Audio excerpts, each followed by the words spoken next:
नमस्कार दोस्तों, मैं डॉक्टर नीरेंद्र राय भोपाल के न्यूरोसिटी सेंटर में न्यूरोलॉजी कंसल्टेंट हूँ। इससे पहले मैं एम्स भोपाल में न्यूरोलॉजी का विभाग अध्यक्ष था और मेरी न्यूरोलॉजी की ट्रेनिंग एम्स दिल्ली और एमबीबीएस और एमडी की ट्रेनिंग आईएमएस बीएचयू से हुई है। दोस्तों, एक मिर्गी के बारे में हम पहले कई बार चर्चा कर चुके हैं, मिर्गी या एपिलेप्सी। और ये कंडीशन जब किसी महिला को हो, किसी लड़की को हो, तो थोड़ा इसके बारे में हमें जानने की ज़रूरत बढ़ जाती है, क्योंकि बहुत सारी भ्रांतियां हैं कि लड़की में एपिलेप्सी है तो गर्भावस्था में गर्भ के बच्चे पे क्या असर पड़ेगा, आगे कैसे असर रहेगा, जब बच्चा दूध पी रहा है उस पर क्या असर पड़ेगा। तो ये सब बहुत समाज में भ्रांतियाँ हैं। और इसके लिए जहाँ पे शादी की बात आती है और लड़की को मिर्गी है, तो या तो मजबूरी में माँ बाप को इस बात को छुपाना पड़ता है, क्योंकि जहाँ बताते हैं इस भ्रांति की वजह से उसके शादी में दिक्कत आ जाती है। कुछ में प्रगतिशील लड़के हैं अभी जो उन्हें फ़र्क नहीं पड़ता, वो तैयार जान के भी तैयार हो जाते हैं। और ये अच्छी बात है, क्योंकि मिर्गी कोई इतनी बड़ी चीज़ है भी नहीं, इलाज वाली बीमारी है, इसका इलाज दवा खाते रहें संभव है। लेकिन प्रेगनेंसी के समय में कुछ सावधानियां रखनी तो जरूर होती हैं।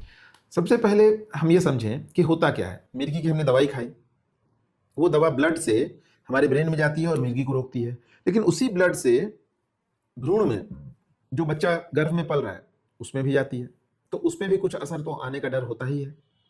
तो इसलिए जो कहा जाता है, एक नियम है कि जब माता गर्भवती हो तो शुरू के 3 महीने में बहुत ज़्यादा दवाइयाँ नहीं लेनी होती हैं, क्योंकि कुछ कुछ दवाइयाँ तो भ्रूण को बुरा असर डालती ही हैं। तो कैसे हम शुरू करें? हमेशा प्लान्ड प्रेगनेंसी करना चाहिए, मतलब कि जो हमें बच्चा अगर चाहिए तो हमें उसको प्लान करके करना चाहिए। कहने में बड़ा आसान है, 70% 60% प्रेगनेंसी अनप्लान्ड होती हैं, हम प्लान नहीं करते हैं लेकिन गर्भ ठहर जाता है। कोशिश करना चाहिए कि जिस महिला को अगर एपिलेप्सी है तो वो अपने डॉक्टर से मिलें और प्लान्ड प्रेगनेंसी करें।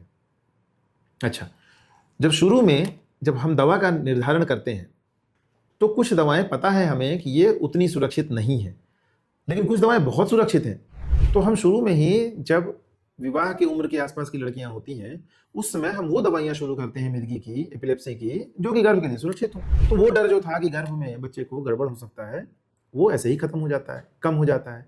और एक बात मैं बताऊं, अगर कोई सामान्य जो एक डेटा बताता है, रजिस्ट्री जिसको कहते हैं, वो बताता है कि अगर कोई दवा नहीं खा रही है कोई महिला, तो 100 महिलाओं में से एक महिला में प्रेगनेंसी में जन्मजात विकार होने का, जन्मजात बच्चे में गड़बड़ होने का संभावना होता है।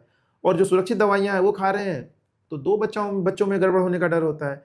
तो 98 बच्चे, 100 में से 97 से 98 बच्चे तो ऐसे भी सुरक्षित रहते हैं। उन दवाओं के खाने के बाद, एपिलेप्सी की दवाओं खाने के बाद भी 98 बच्चे, 97 बच्चे नॉर्मल हो सकते हैं।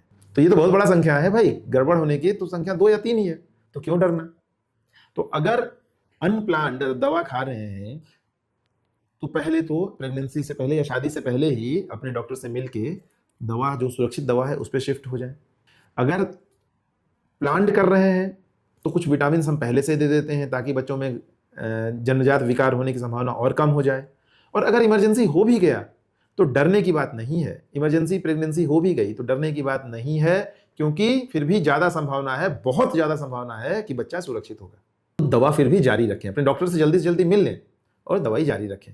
और अब तो बहुत अच्छे जांच, मेडिकल साइंस इतना आगे बढ़ गया है कि बहुत सारे जांच हो जाते हैं जिसमें हम पता कर लेते हैं कि बच्चे में कोई विकार आने वाला है कि नहीं आने वाला है, तो वो भी कर सकते हैं। तो दवाई अपने मर्जी से बिल्कुल बंद ना करें। सारांश में मैं एक बार फिर से अगर दोहराऊं तो कोशिश करें कि प्रेगनेंसी प्लान्ड हो। अगर प्लान्ड प्रेगनेंसी रहेगी तो दवाओं को हम पहले ही सुरक्षित वाली दवाओं को शिफ्ट कर लेते हैं। अगर पहले से प्लान्ड प्रेगनेंसी नहीं हुई, गर्भ प्लान्ड नहीं हुआ, तो भी दवाओं को जारी रखें। अपने डॉक्टर से तुरंत मिल लें, जैसे ही महीना मिस होता है तुरंत डॉक्टर से मिल लें। प्रेगनेंसी कंफर्म होती है तो न्यूरोलॉजिस्ट से जरूर मिले, नियमित उनसे मिलते रहें। अपनी मर्जी से दवाइयाँ से छेड़छाड़ न करें और अधिकतर प्रेगनेंसी का परिणाम अच्छा ही होता है। तो स्ट्रेस से, तनाव से ये दूर रहें कि पता नहीं बच्चे पे क्या असर पड़ेगा। बच्चे पे ज़्यादातर बच्चे अच्छे ही पैदा होते हैं दवाओं के बावजूद भी। अगर आपको ये जानकारी अच्छी लगी तो अपने प्रियजनों को शेयर करें हमारे चैनल को सब्सक्राइब करें, लाइक करें, हमें प्रोत्साहित करते रहें ताकि हम नई नई सूचनाएं आपके लिए लाते रहें। धन्यवाद।